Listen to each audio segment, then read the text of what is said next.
Boa tarde, obrigada, Alexandre. Boa tarde a todos que estão assistindo. Então, quero agradecer inicialmente a EA, né, o presidente da Associação aí do Vale dos Sinos, de Engenheiros e Arquitetos do Vale dos Sinos, Carlos Germano Weiman.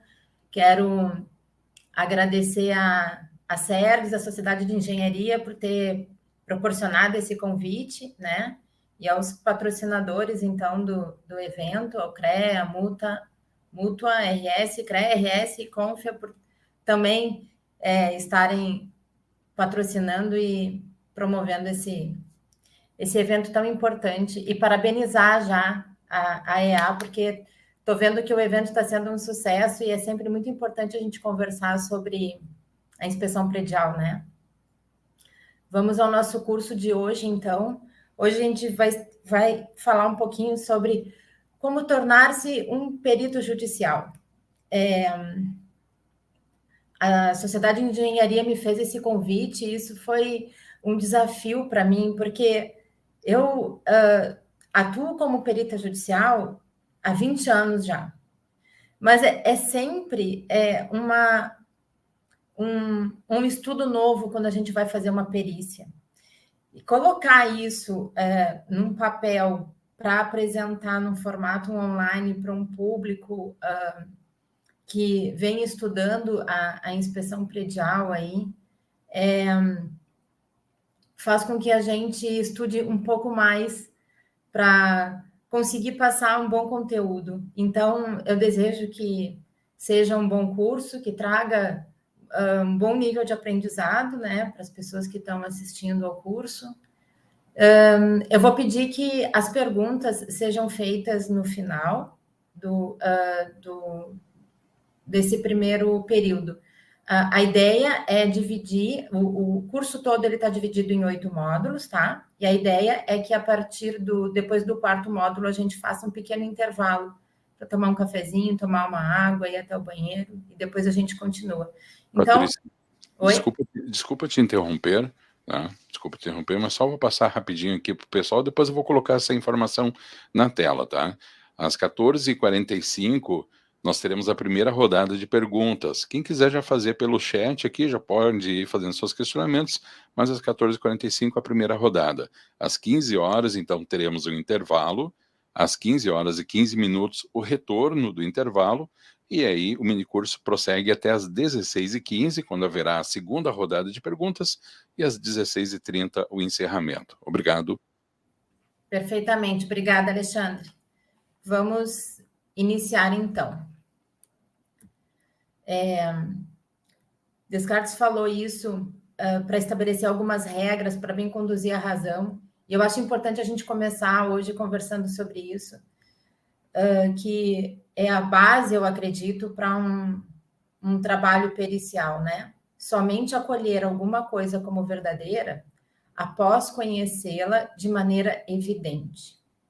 Vou deixar essa frasezinha aí para vocês ficarem pensando ao longo do curso. Bom, então, esse módulo 1, vamos falar sobre conceitos de engenharia e da arquitetura legal.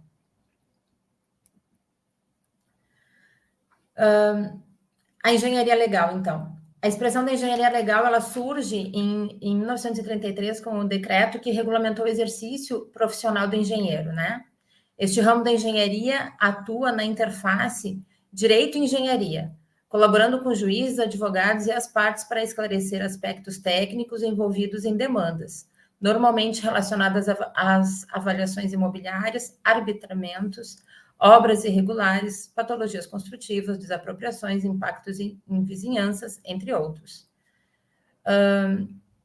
A NBR 14653, que trata da avaliação de bens, ela nos traz uma definição muito abrangente e importante sobre a engenharia legal. É a parte da engenharia que atua na interface técnico-legal, envolvendo avaliações e toda espécie de perícias relativas a procedimentos judiciais. A habilitação, então, encontra-se para o profissional na lei 5.194 de 66, que preconiza um conjunto de artigos que envolvem a engenharia legal e a prática pericial. O artigo 7º descreve as atividades inerentes aos profissionais. As atividades e atribuições do engenheiro, do arquiteto e do engenheiro agrônomo consistem em, dentre outras, né, estudos, projetos, análises, avaliações, vistorias, perícias, pareceres e divulgação técnica. Devemos ser conhecedores, então, dessa nossa legislação, né? E como que se divide a engenharia legal? Basicamente, a raiz dela parte para perícia judicial, para assistência técnica e para o consultor extrajudicial. Nós vamos hoje estudar sobre os dois primeiros, o perito judicial e o assistente técnico, que são envolvidos diretamente no processo, né? É importante mencionar que o Decreto Federal de 78, que aprova o quadro geral de unidades de medida, a Resolução 218 de 73 do CONFIA, que fixa as atribuições profissionais do engenheiro, do arquiteto, engenheiro agrônomo, nas diversas modalidades. A Resolução 345 de 90 do CONFIA, que dispõe quanto ao exercício por profissional de nível superior das atividades de engenharia, de avaliações e perícias de engenharia, assim como citado em algumas normas técnicas que estabelecem os profissionais que podem atuar nas áreas específicas da engenharia ou da arquitetura. Quais são os princípios da profissão, então? Princípios que nós devemos manter sempre alertas na nossa cabeça. Da ciência e da consciência, pelo aprimoramento técnico e da função social, né?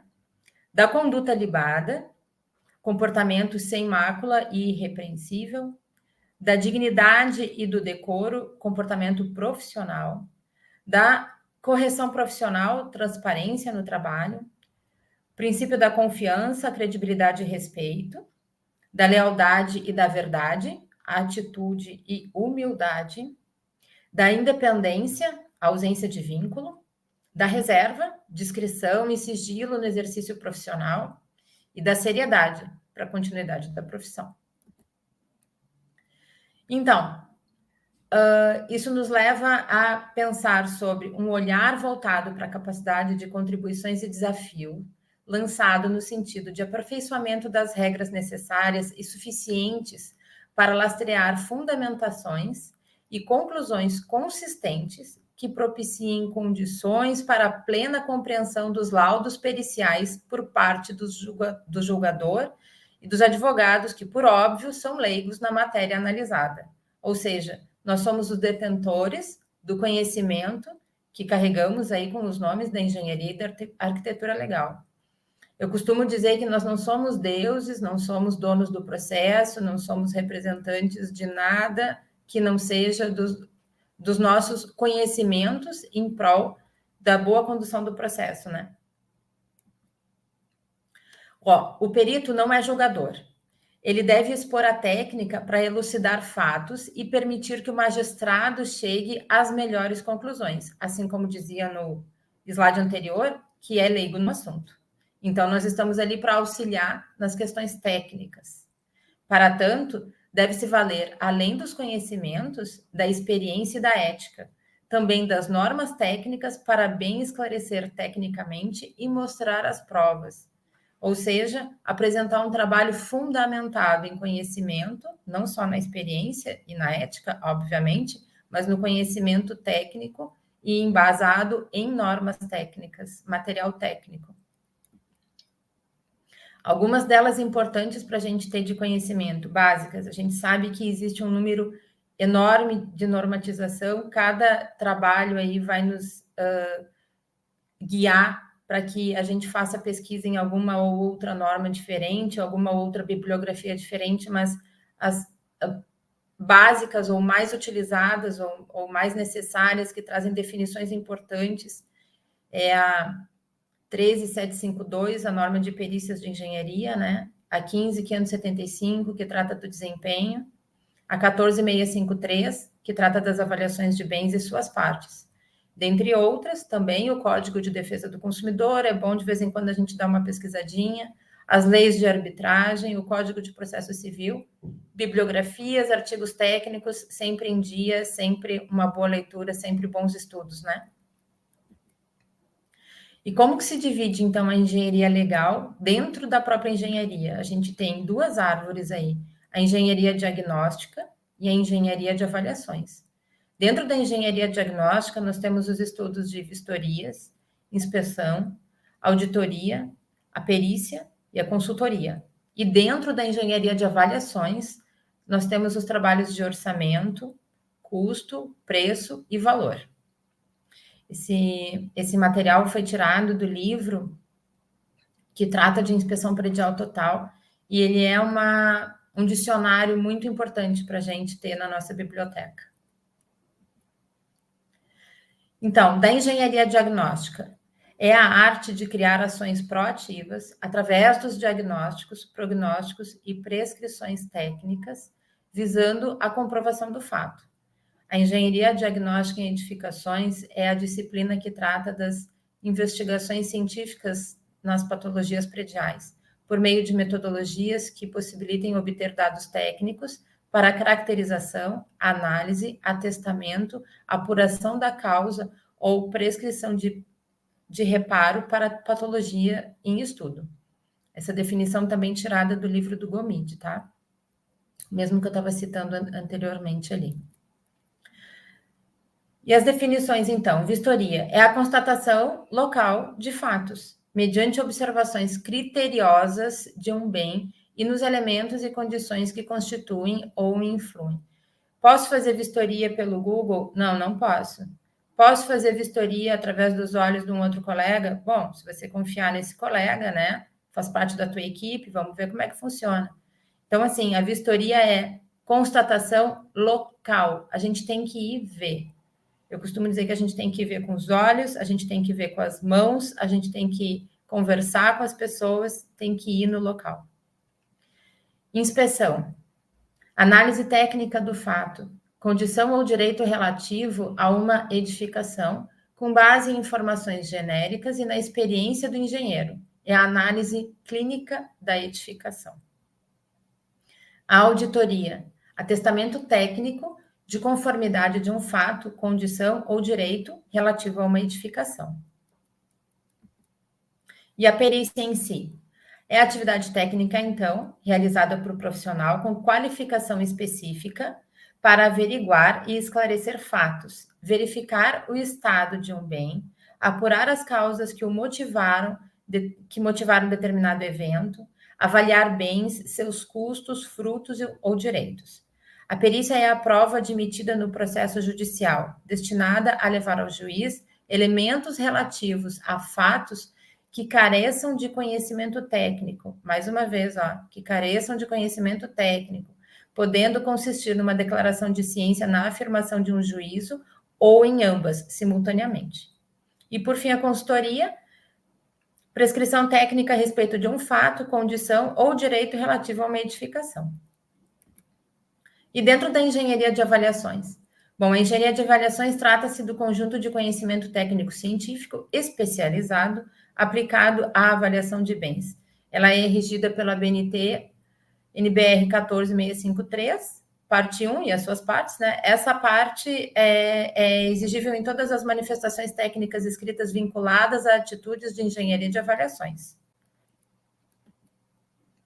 Essa nota muito importante, e eu fiz questão de botar aqui para a gente nunca se esquecer de usá-la quando for necessário, quando disserem assim. Mas tem que ser engenheiro para fazer o laudo de avaliação, tem que ser arquiteto para fazer o laudo de avaliação, né? Bom, a resolução 218 do CONF fixa as atribuições profissionais do engenheiro arquiteto. A 345, que a gente já tinha falado antes, fala das atribuições privativas de engenheiro em suas diversas especialidades, dos arquitetos e de engenheiros agrônomos, dos geólogos, dos geógrafos e dos meteorologistas, registrados no Conselho Regional de Engenharia, Arquitetura e Agronomia, o CREA. As atividades de vistoria, perícias, avaliações e arbitramentos relativos aos bens móveis e imóveis, suas partes integrantes e pertencentes, máquina e pertences, máquinas, instalações industriais, obras e serviços de utilidade pública, recursos naturais e bens e direitos que, de qualquer forma, para sua existência ou utilização, sejam atribuição dessas profissões. Essa imagem é a foto de uma capa de uma cartilha lançada, que foi um workshop, que se tratou, então, do laudo de avaliação, né? Esse material é do IBAP São Paulo, Instituto Brasileiro de Perícias e Avaliações de São Paulo. Foi feito um workshop para trabalhar, estudar e discutir assuntos relativos aos laudos de avaliação, e se chega a uma conclusão muito interessante que faz parte do título da capa aí. É um trabalho baseado em métodos técnicos e normativos. O laudo de avaliação não é uma opinião. Então, resumidamente, eu não vou pegar 3 imóveis, fazer uma regra de 3, botar numa folha, entregar para o juiz e dizer que isso é um laudo. Isso pode ser outra coisa, pode ter outro nome.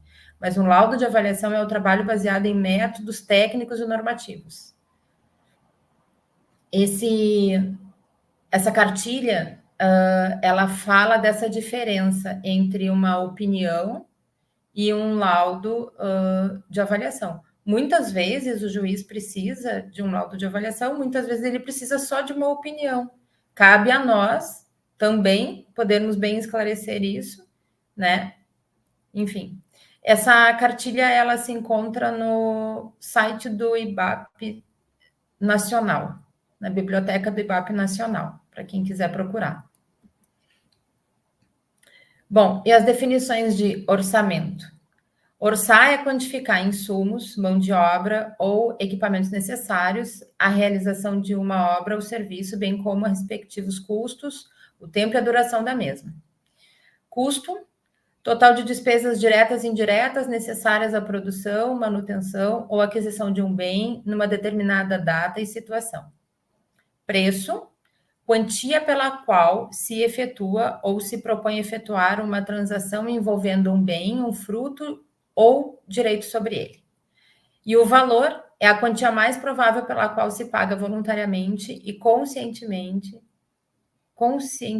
um bem, numa data de referência dentro das condições do mercado vigente. Definições da norma de avaliações, tá? Então, agora, seguindo, vamos para o nosso módulo 2, onde eu vou falar algumas definições para vocês do Código do Processo Civil.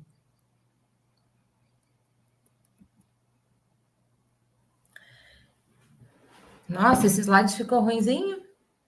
Bom, é o conjunto de normas e princípios que regem o processo de uma ação judicial, movida pela parte que se julga prejudicada ou insatisfeita, ou que queira preservar o seu direito, estabelecendo por uma série de atos encadeados, encontra-se sistematicamente no Código do Processo Civil, vulgarmente conhecido como CPC, cuja atividade de peritos judiciais é disciplina em artigos específicos, sendo uma ferramenta de consulta fundamental para os profissionais que iniciam nessa atividade laboral. Então, aí a definição do Código do Processo Civil, né? A gente precisa conhecer todo o código? Não, a gente não precisa conhecer, a gente não é advogado.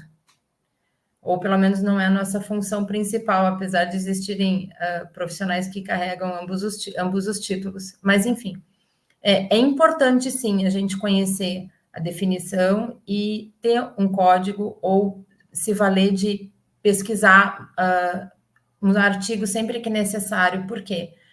O perito, ele conversa com o juiz é advogado. A gente tem que entender esse jargão jurídico e a gente tem que entender dos artigos que estão expostos ali no Código do Processo Civil. Muitas vezes, o termo vem muito técnico na linguagem jurídica. E o que a gente faz? A gente procura os nossos advogados amigos de confiança para pedir uma tradução. Isso não é feio, isso é bom, é bonito a gente estar bem esclarecido a respeito da linguagem.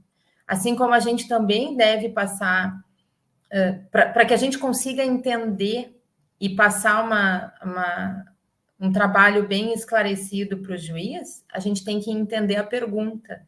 Então, para a gente entender a pergunta, muitas vezes a gente tem que conhecer os artigos, saber o que os artigos estão dizendo, como é que funciona, e toda a atividade, todo o ciclo de atividade do profissional que trabalha na área pericial é baseada pelo Código de Processo Civil. Então, a gente tem que se valer dessa pesquisa e entender o que o artigo está dizendo, enfim.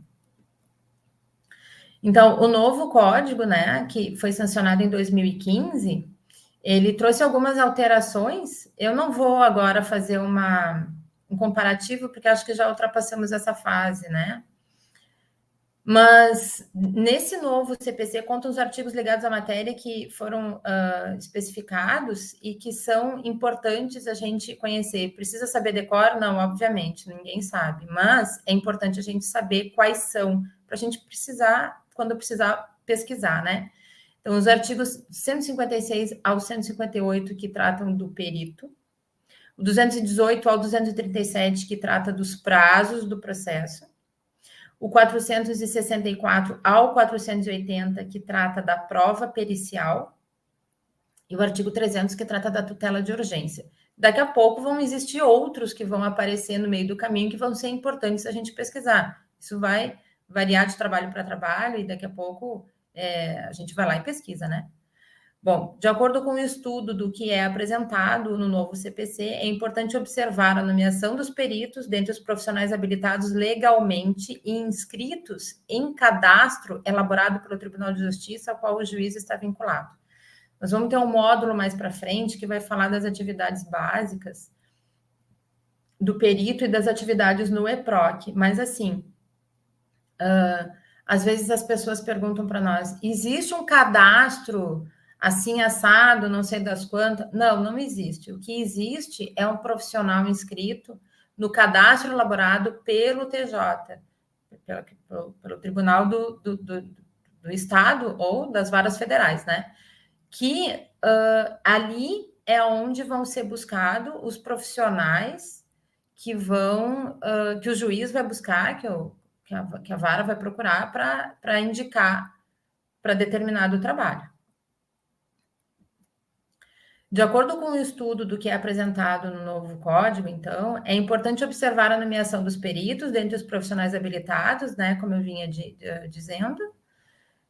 A figura do perito judicial, então, ela surge no processo para a realização da perícia, que na concepção jurídica é um auxiliar da administração da justiça e que assessora o juiz na formação do seu convencimento quando o assunto em pauta depender de conhecimento técnico-científico. Então, não é para a gente estar lá como dono da lei. Apenas a nossa função é auxiliar o juiz dentro de um conhecimento técnico-científico ligado à nossa área de conhecimento, de formação, né? Bom, a questão dos prazos, o que é importante a gente saber? Como que existe essa relação, né? E como que eles estão prescritos em lei? Como que funciona a contagem do prazo? Se vai suspender o prazo ou não?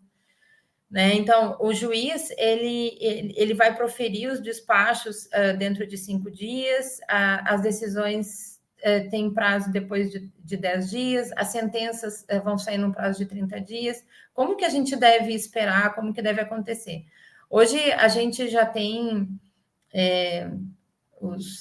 o EPROC, o sistema digital, que a gente recebe um e-mail, então, né, cada vez que o processo se movimenta. Mas antes não era assim quando tínhamos os processos físicos, então a gente tinha que cuidar mesmo o prazo, ir lá buscar o processo, levar o processo, ficava de pai do processo carregando para cima e para baixo. Mas era importante, é muito importante sempre a gente cumprir com os prazos, porque a nossa função, de forma alguma, não tem desculpa para a gente atrasar um processo, a menos que, claro, sejam problemas que estejam fora do nosso alcance, mas então a gente faz essa comunicação. Vamos falar sobre isso mais para frente. Da tutela de urgência, né, que é importante a gente saber, às vezes, a tutela ela é concedida quando houver elementos que evidenciam a probabilidade do direito e o perigo do dano do risco de resultado ao resultado útil do processo, que daí da tutela de urgência é que saem aquelas provas antecipadas.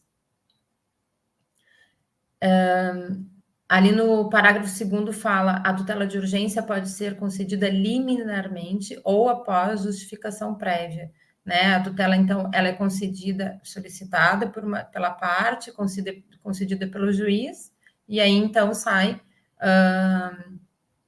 as ações antecipadas, né?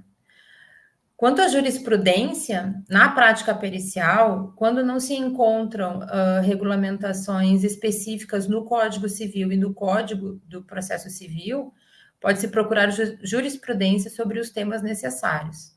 Então, quando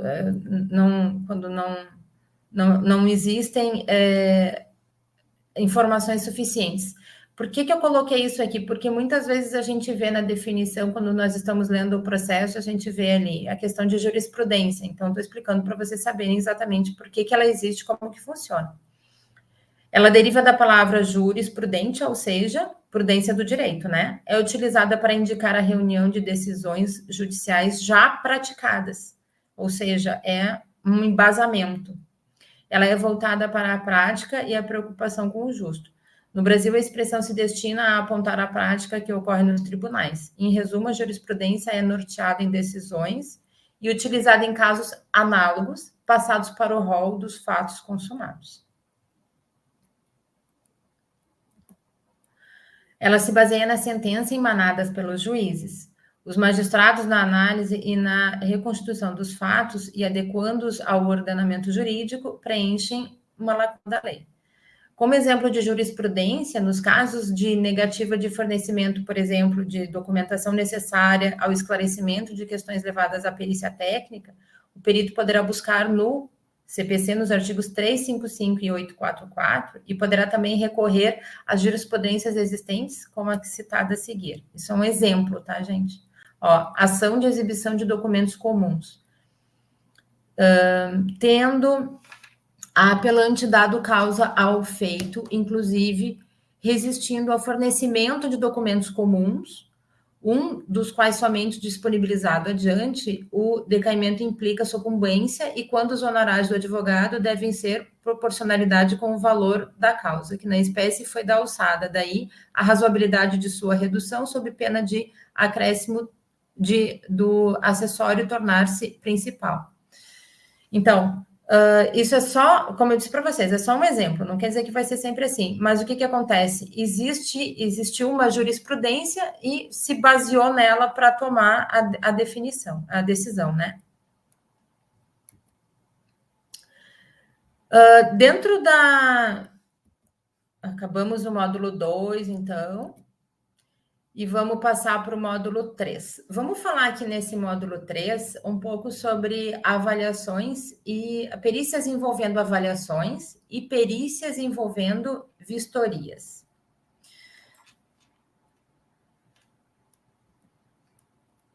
As avaliações, então.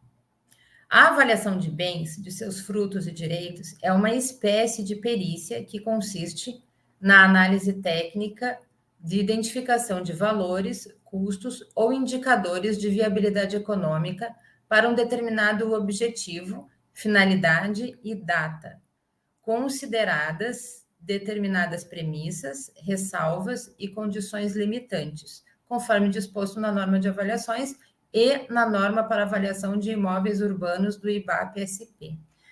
Eu sempre vou falar aqui para vocês, vou citar o IBAP como referência, porque somos estudiosos do assunto, não somos únicos, mas somos, sim, muito estudiosos do assunto, e existe uma bibliografia muito grande, tanto de normatização quanto de cartilhas, trabalhos técnicos apresentados em congressos, na biblioteca do IBAP Nacional. Então, sintam-se à vontade para se associar e pesquisar.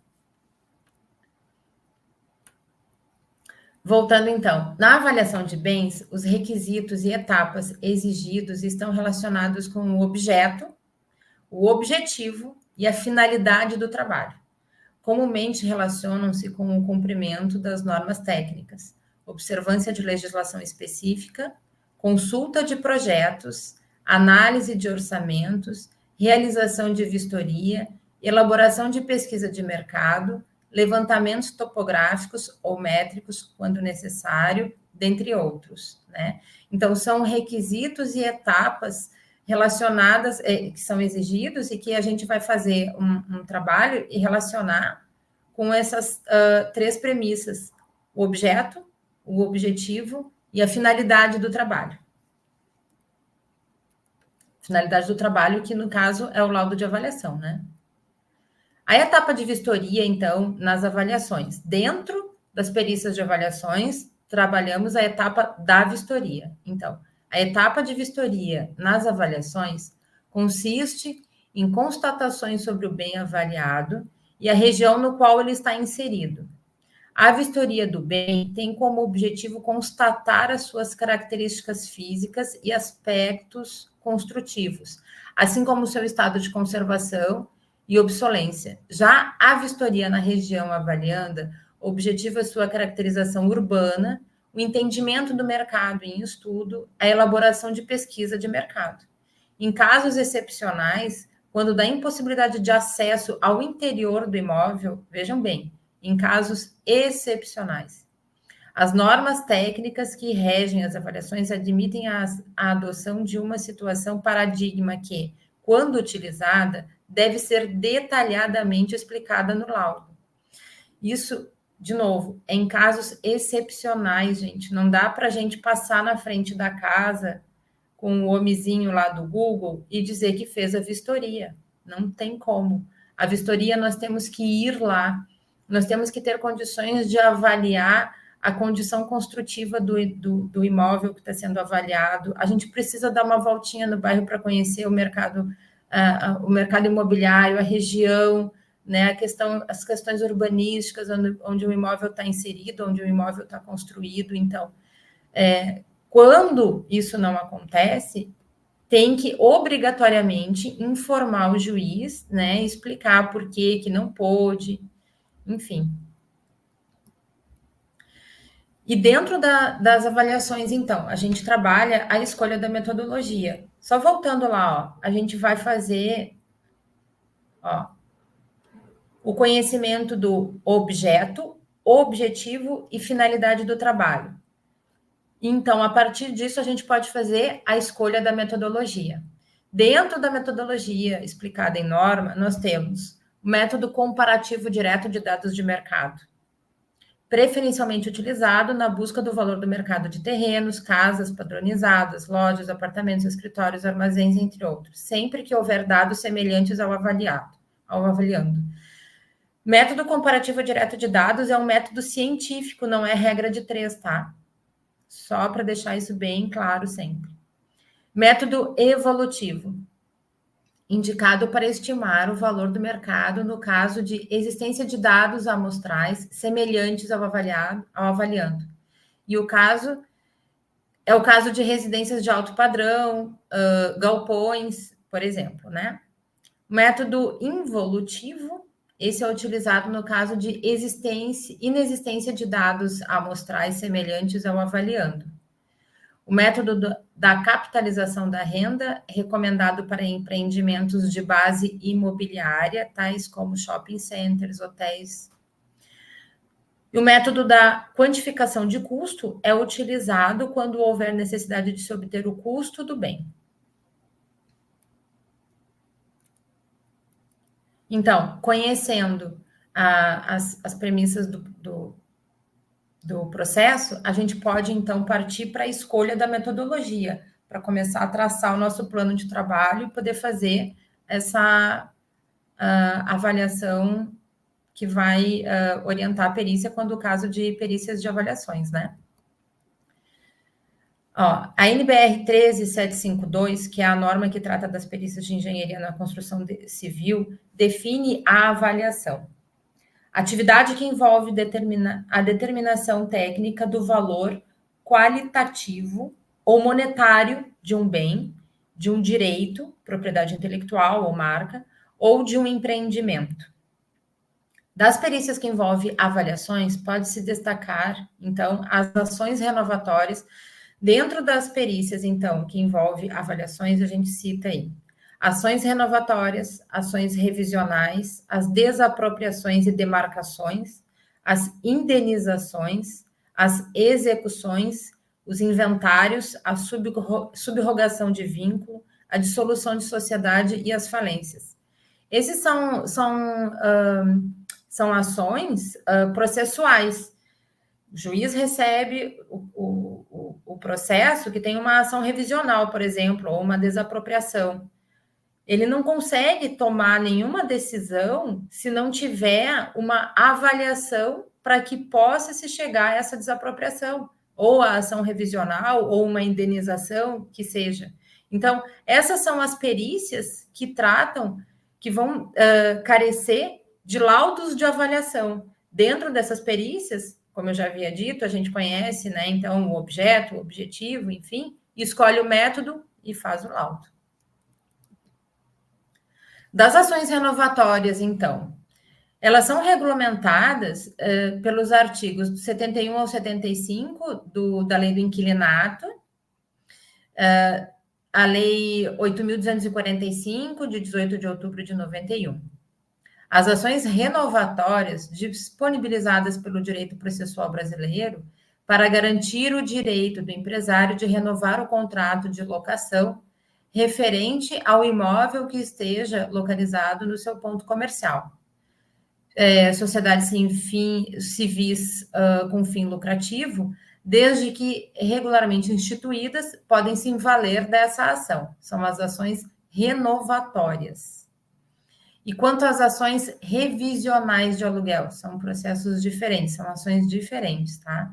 Ações revisionais de aluguel, trata-se do instrumento processual utilizado para adequar o valor do aluguel ao de mercado, fato que decorre em razão do descompasso entre as prestações e a realidade financeira do mercado econômico.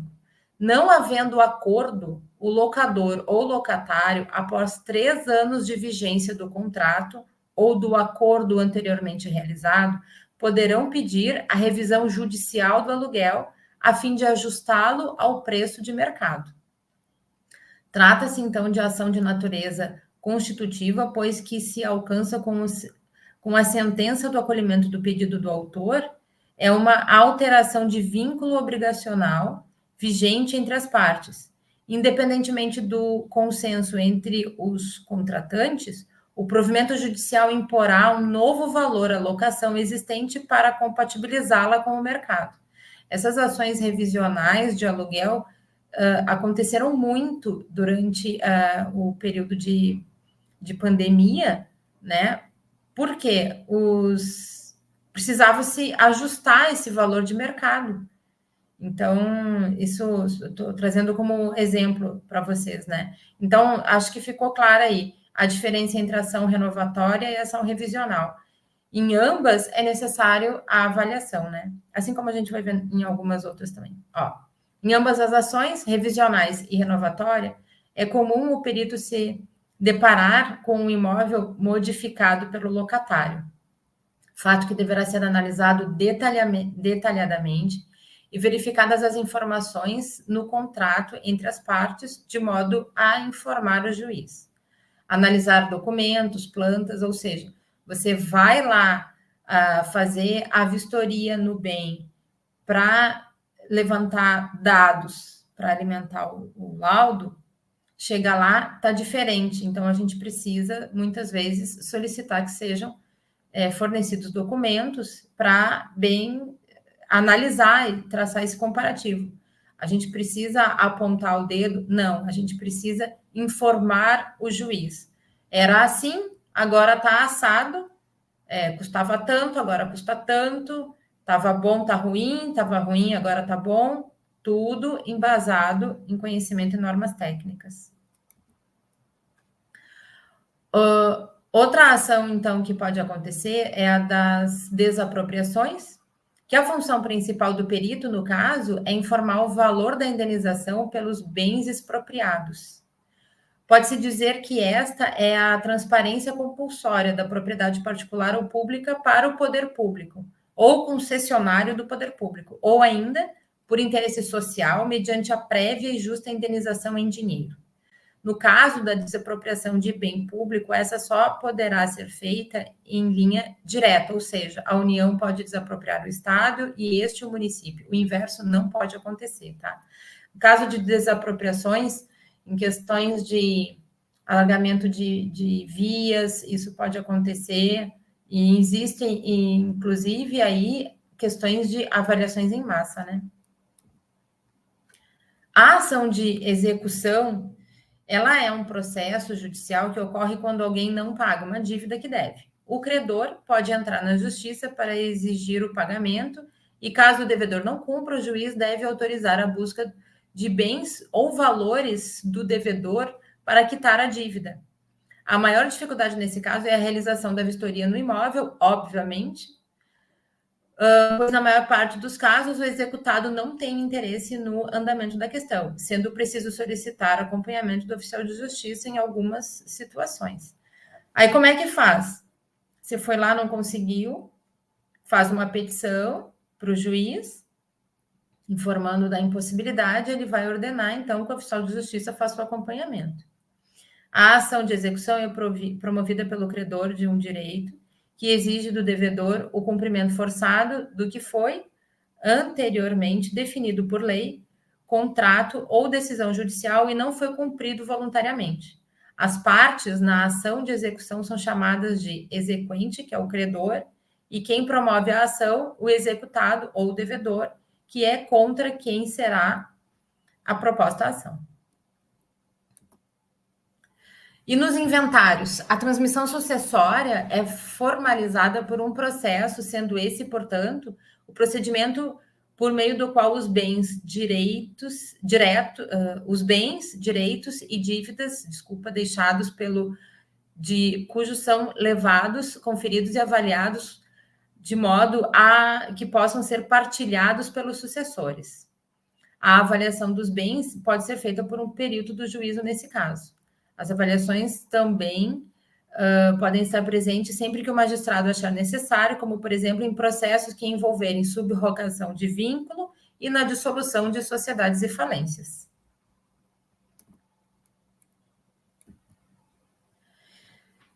E as perícias envolvendo as vistorias, então.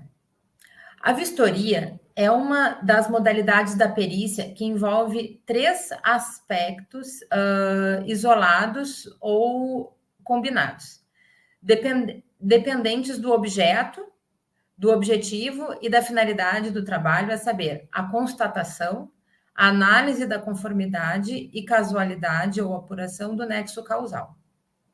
Atualmente, a vistoria é definida no glossário de terminologia do IBAP, das normas do IBAP-SP, como sendo é uma espécie de perícia que pode ter como objetivo a constatação de fatos, análise comparativa de conformidade ou desenvolvimento do processo investigativo e analítico fundamentado que permita a apuração de causas e consequências.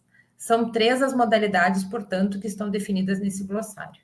Posso fazer, então, a vistoria de forma virtual? Não, não tem como, já falamos sobre isso, né?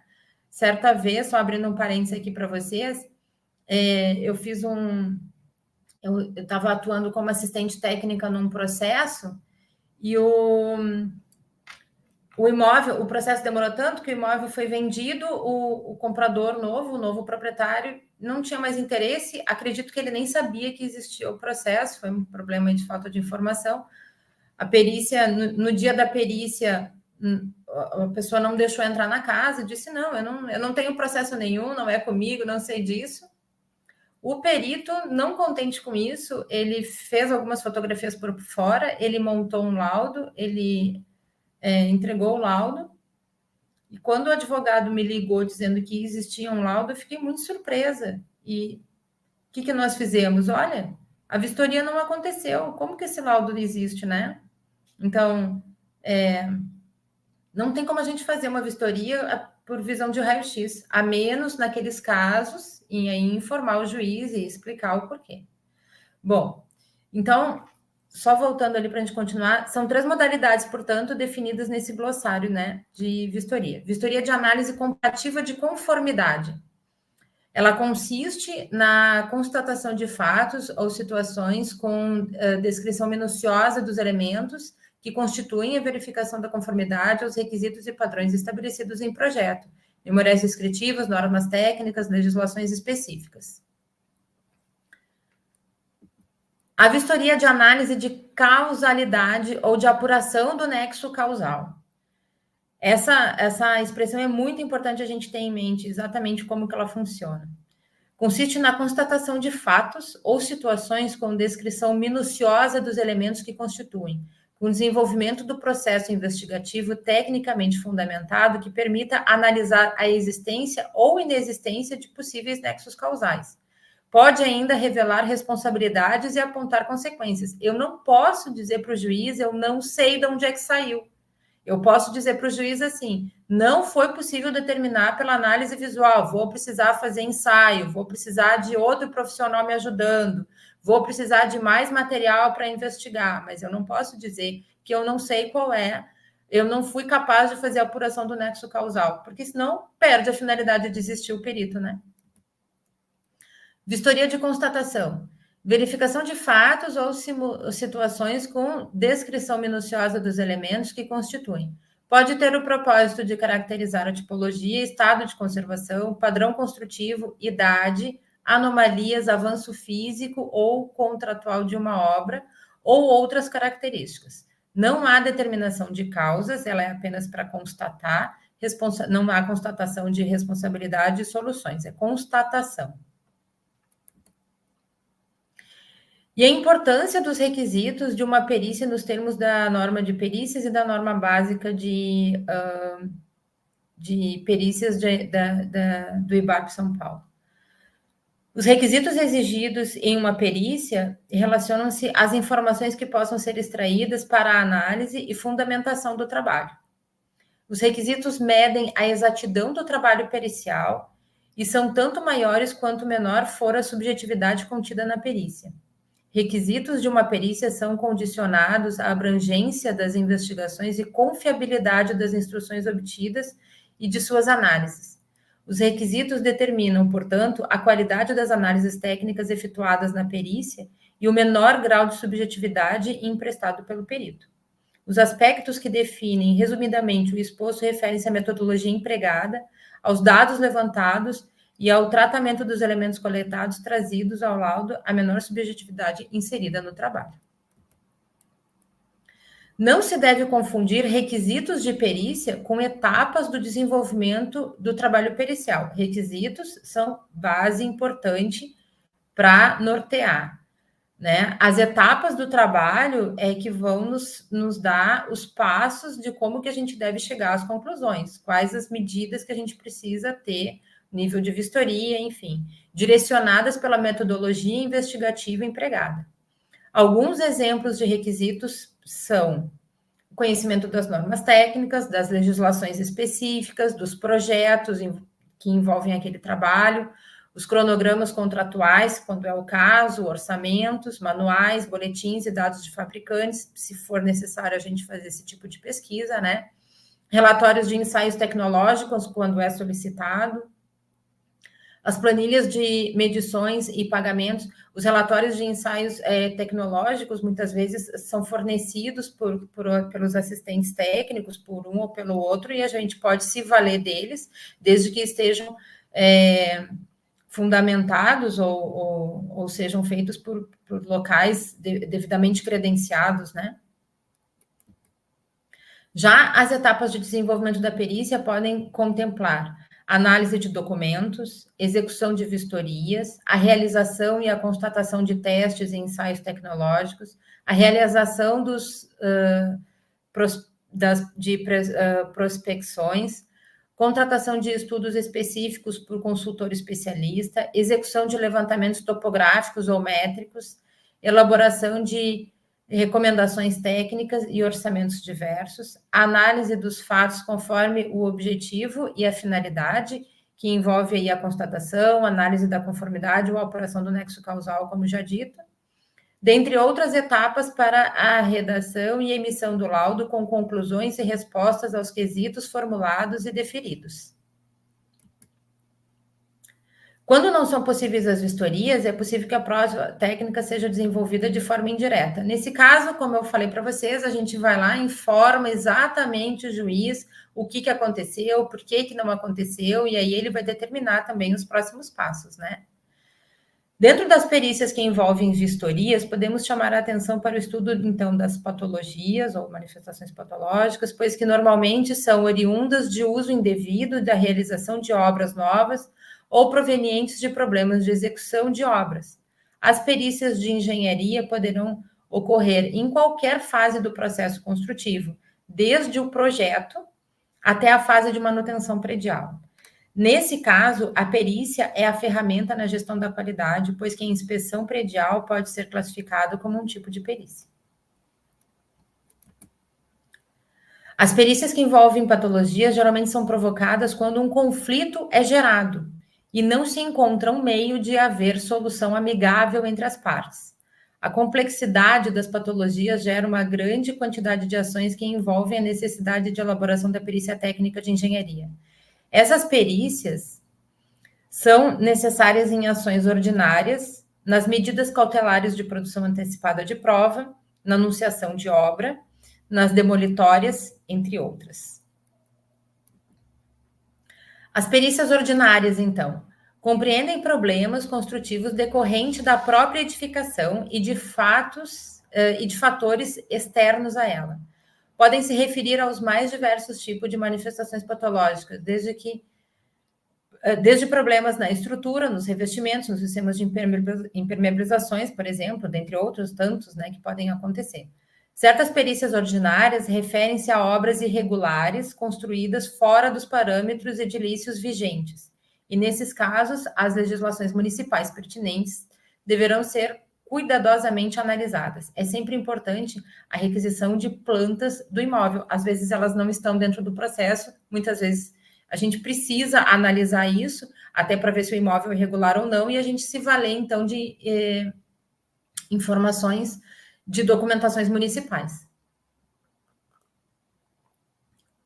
Dessas documentações municipais, às vezes é necessário a gente ir até a prefeitura, conversar com o técnico municipal, que às vezes também é fonte de informações, né? Das medidas cautelar de produção antecipada de prova, também conhecida como vistoria para perpetuar a memória, são realizadas quando se necessita prevenir a defesa de um direito cuja constatação futura tornar-se-á impraticável ou difícil. Podem ser os casos de grandes manifestações, grandes infiltrações, necessárias de realizar a prova.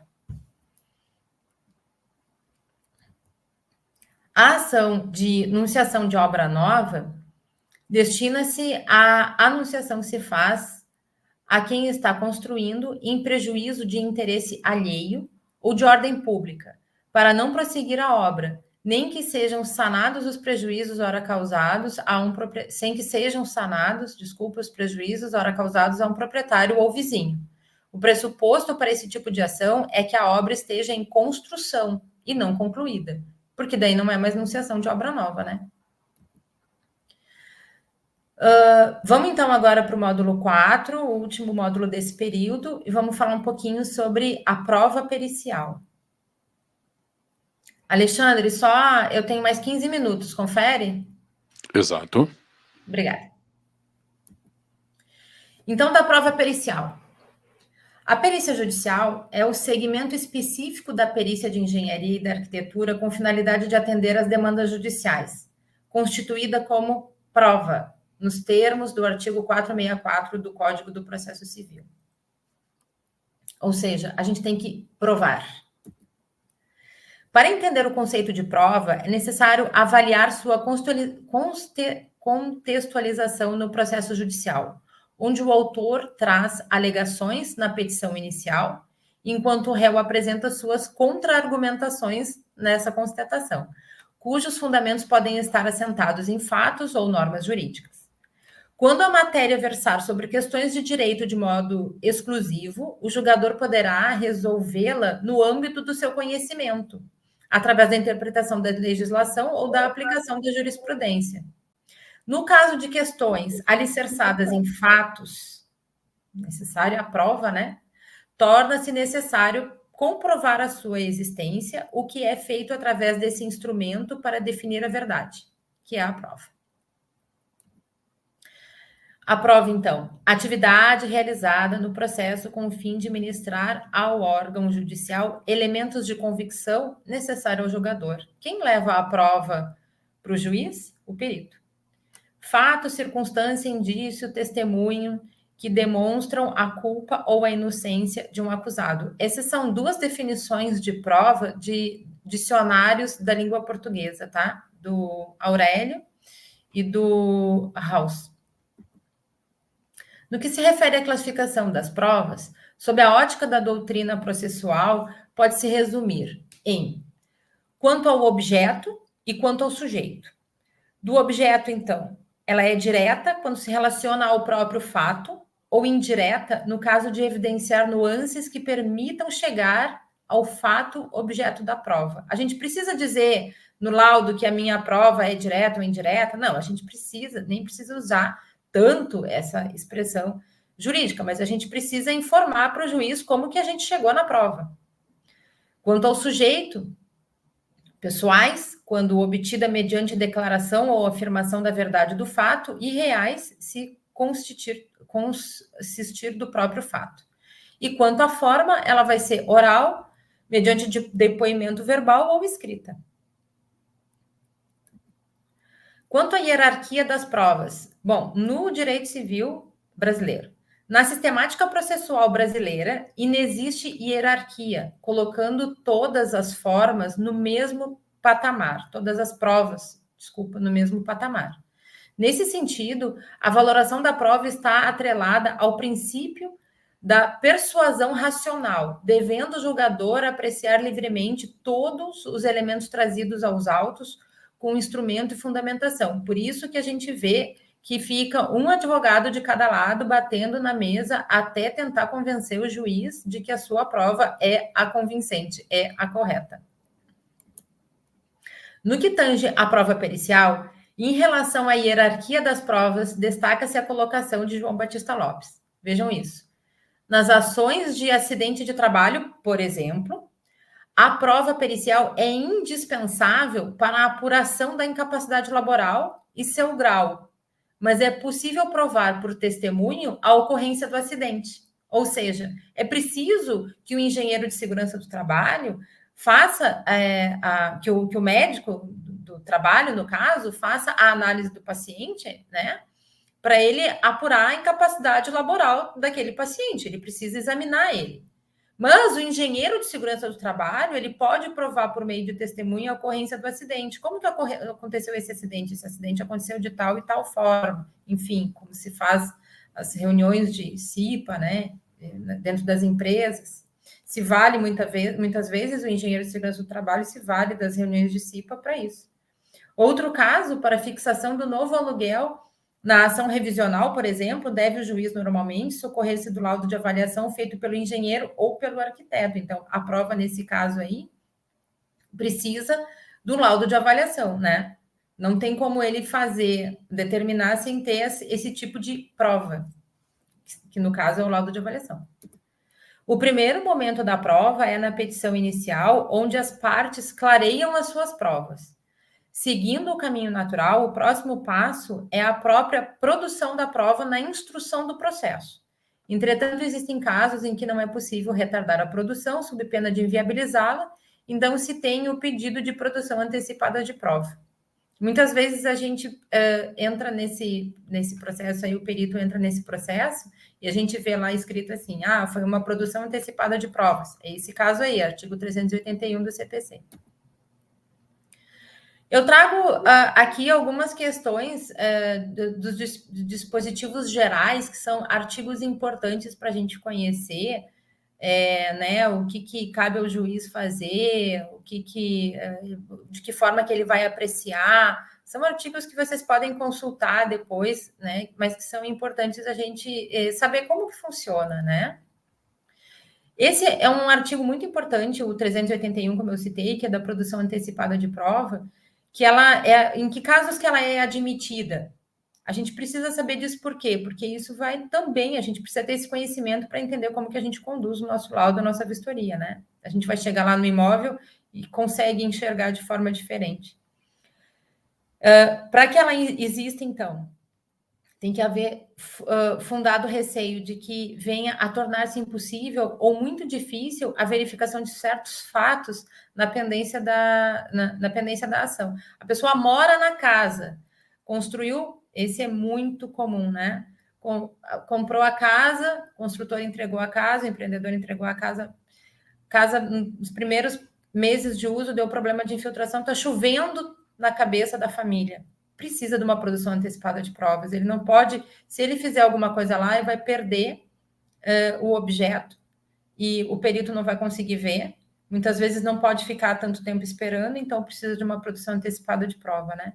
A prova a ser produzida seja suscetível de viabilidade, de autocomposição ou outro meio de adequação de solução de conflito. E o prévio conhecimento dos fatos possa justificar ou evitar o ajuizamento da ação. Isso pode acontecer também, né?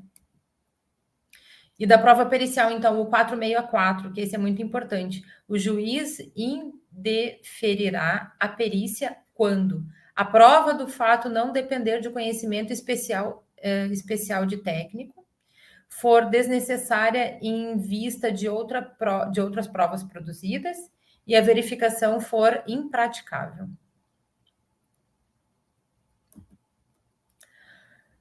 O 473, muito importante, que mostra a prova, por isso que ele está grifado aí. O laudo pericial deverá conter a exposição do objeto da perícia, isso é básico, não quer dizer que vocês vão fazer esses 4 passinhos aqui e botar numa folha, isso é laudo. Isso é o básico apenas.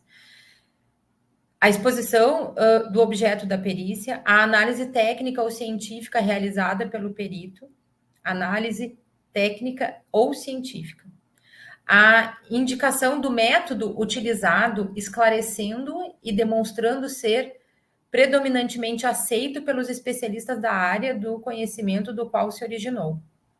A resposta conclusiva a todos os quesitos apresentados pelo juiz, pelas partes e pelo órgão do Ministério Público. Gente, é muito feio quando a gente vê o laudo de um colega dizendo assim, essa idem ao respondido no quesito 10. Não importa se a parte está perguntando 10 vezes a mesma coisa, a gente tem que responder 10 vezes a mesma coisa. Se o juiz passou para a gente responder, né, é porque ele quer que a gente responda. A gente dizer que aquilo ali já foi respondido é como se a gente está fazendo um desaforo para o juiz. Não é para a parte que a gente está respondendo, é para o juiz que a gente está respondendo. No laudo, o perito deve apresentar sua fundamentação em linguagem simples e com coerência lógica, indicando como alcançou as suas conclusões. É vedado ao perito ultrapassar os limites de sua consignação, bem como emitir opiniões pessoais que excedam o exame técnico ou científico do objeto da perícia. E para o desempenho de sua função, o perito, os assistentes técnicos podem valer-se de todos os meios necessários, ouvindo testemunhas, obtendo informações, solicitando documentos que estejam em poder da parte, de terceiros ou de repartições públicas. Vejam, a gente não é juiz lá na ação, não vai tomar posição, mas é importante a gente escutar as partes que vão trazer informações para alimentar o nosso trabalho, né? As partes terão consciência da data e do local designado pelo juiz ou indicados pelo perito para ter início da prova, que é a perícia no caso, em si, a vistoria em si. O 475, tratando-se de perícia complexa que abranja mais de uma área de conhecimento especializado, o juiz poderá nomear mais de um perito e a parte indicar mais de um assistente, às vezes é necessário. E se o perito, por motivo justificado, não puder apresentar o laudo dentro do prazo, o juiz poderá conceder Por sua vez, prorrogação pela metade do prazo originalmente fixado. A gente informa para o juiz, não vou conseguir por tal e tal motivo. Isso não pode ser recorrente também, porque senão fica chato, né? Bom, o 477 fala a respeito, né, do protocolo, vai protocolar o laudo em juízo no prazo fixado pelo juiz, pelo menos 20 dias antes da audiência de instrução e julgamento, quando for o caso. As partes serão intimadas para querendo manifestar-se sobre o laudo do perito do juízo no prazo comum de 15 dias, podendo o assistente técnico de cada uma das partes, em igual prazo, apresentar seu respectivo parecer. São as famosas impugnações de laudo que nós costumamos receber, e a gente tem que responder bem bonitinho. O perito do juízo tem o dever de, no prazo de 15 dias, estabelecer pronto, sobre o qual exista divergência ou dúvida qualquer das partes, o juiz ou do órgão do Ministério Público, e divergente, apresentando no parecer do assistente técnico das partes. Se ainda houver necessidade de esclarecimentos, a parte requererá ao juiz que mande intimar o perito ou assistente técnico a comparecer à audiência de instrução e julgamento, ou seja, face to face. Vamos conversar cara a cara agora para informar e ver quem tem a maior razão técnica aí no caso, formulando, desde logo, as perguntas sob forma de quesitos. O perito ou assistente técnico será intimado por meio eletrônico com pelo menos 10 dias de antecedência da audiência. O juiz irá apreciar a prova pericial de acordo com o disposto em 731, indicando na sentença os motivos que levaram a considerar ou a deixar de considerar as conclusões do laudo, levando em conta o método utilizado pelo perito. A gente informa para o juiz, ele acata se ele quiser. Puxa, corri tanto que sobrou 5 minutos ainda. Terminamos, então, Alexandre, essa primeira parte. E eu queria saber se tem perguntas, Olá, Patrícia. Sim, temos perguntas, sim. Podemos, então, utilizar esse tempo aí para respondê-las. Também, antes da gente entrar na parte das perguntas, passei alguns recados aqui para o pessoal para lembrar de algumas situações. Vamos lá, então. Muitos perguntaram a respeito do certificado de participação. Pois bem, aqueles que se inscreveram já lá no início, no seminário, irão receber pelo e-mail, tá? Pelo e-mail que forneceram, o certificado. Aqueles que ainda não se inscreveram, pode fazê-lo. Vou colocar aqui na tela, fazer a solicitação do certificado para o seguinte e-mail que está aparecendo nesse momento aqui na tela: otavio.sinaleiro@gmail.com. Tá? Então é só enviar o e-mail para lá com o seu nome completo no corpo do e-mail para receber então também o certificado de participação. Nós estamos também solicitando aos participantes do seminário para que nos enviem os seus materiais que foram apresentados durante o seminário, suas mídias, para que a gente possa também compartilhar com quem esteve ou está acompanhando agora. Todos serão notificados através do nosso Instagram. Então, eu solicito ao pessoal que nos sigam no Instagram, no @arquiteturarádio. Nós colocaremos lá no feed um aviso e o link estará na nossa bio durante algum tempo lá para o pessoal poder baixar esse material. Também eu vou aproveitar o momento para solicitar ao pessoal que se inscreva no canal da Rádio Arquitetura no YouTube, por onde você está assistindo agora esse mini curso, e ative as notificações para que o YouTube entenda que esse conteúdo é relevante e a gente consiga compartilhar com um número maior de pessoas. Vou passar aqui a rodada de perguntas, lembrando que daqui a pouquinho, após as perguntas, a gente faz um intervalo às 15 horas, o intervalo até às 15 horas e 15 minutos, depois retornamos para a segunda parte do mini curso. Vou então colocar aqui as perguntas. Deixa eu tirar esse aqui da tela. Ok. Vamos lá, então. Yasmin Buzacaro, onde consigo saber em que momento começa a contar os dias dados pelo juiz para a entrega do laudo? Yasmin, assim, ó, Atualmente, a gente tem já, no caso aqui do Rio Grande do Sul, em outros estados são outros, alguns o mesmo sistema, né? Mas a gente tem o EPROC. Então, no EPROC, ele tem abertura de prazo. Quando o magistrado faz, quando o juiz faz a intimação, e você diz que aceita, ele começa, a gente abre o prazo, você coloca ali no próprio sistema do EPROC, né? Coloca abertura de prazo. Então, ali ele começa já a contar os dias, começa a contar quantos dias você tem para fazer. Feita a perícia, tem 30 dias para entregar o trabalho. Então, o que acontece? Você vai lá e bota, faz a petição dizendo, agendando o dia da perícia, fica no sistema para que as partes consigam ver, né? A partir da data da perícia, correndo tudo bem na perícia, automaticamente, a partir dessa data, começa a contar 30 dias para entregar o laudo. Muito bem. Agora, a dúvida do João Paulo. E quando o quesito não se aplica ao objeto periciado? Por exemplo, quesito sobre as aberturas de madeira e no local só tem esquadria de alumínio. Isso acontece muito com os quesitos da caixa, diz o João Paulo. João Paulo, é uma pena que isso aconteça. Essa tua pergunta reflete a falta de vistoria do assistente técnico ou dessas questões aí que vêm grandes processos. A pessoa que fez o quesito, ele nem sequer sabe qual é o material da esquadria do processo que ele está conduzindo. Isso foi só um parênteses e um desabafo, mas acontece, realmente acontece. Então, assim, nesses casos, como a gente não pode deixar de responder, a gente vai informar para o juiz. Senhor juiz, não existe esquadria de madeira no imóvel periciado. No local, só tem esquadria de alumínio. Aí vai justificar a tua incapacidade de responder aquele quesito. Muito bem.